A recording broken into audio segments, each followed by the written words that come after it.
Advocating for changes in hate crime policies in the United States.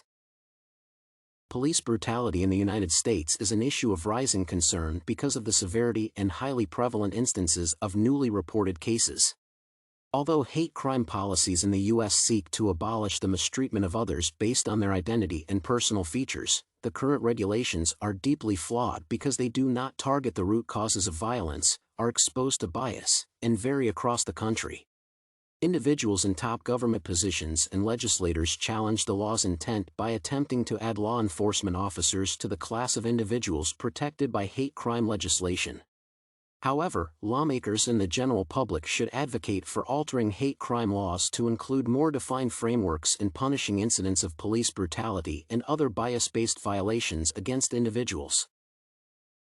Hate crime policies in the U.S. are flawed because they fail to prevent the unjustified murder and harassment of individuals by police officers.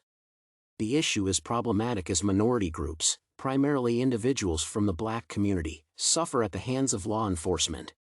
Although the plight of victims is evident and often receives high media attention, courts do not prosecute most perpetrators because of limitations such as insufficient evidence concerning existing statutes, thus obscuring appropriate judgment. Therefore, if I were in a position to alter a domestic policy, I would change the existing hate crime laws to enable the punishment of perpetrators of hate crimes based on the aspect of bias. Hate crime policies effectively prevent malicious actions against others due to their characteristics. However, their variable nature from state to state prevents them from fitting into particular contexts. For example, some hate crime laws require an assailant to commit the crime due to specific characteristics such as an individual's race. In contrast, others demand action as long as a person acts against another due to numerous attributes.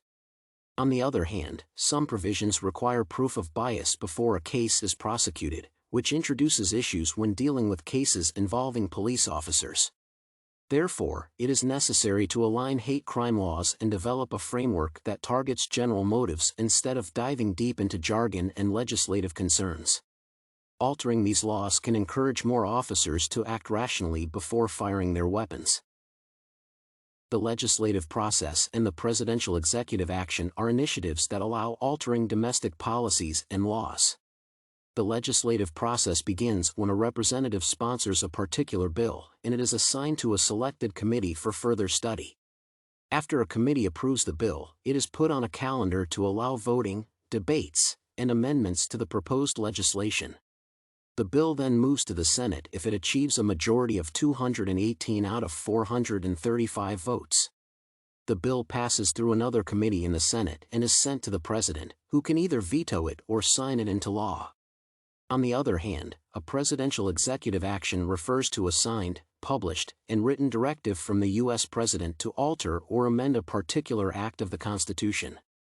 Thus, these procedures can assist in amending hate crime laws and enhancing their effectiveness. American citizens play a significant role in determining the conditions by which they live and advocating for policy changes that enhance their comfort. Therefore, their contributions to altering hate crime policies depend on their dedication and reasoning.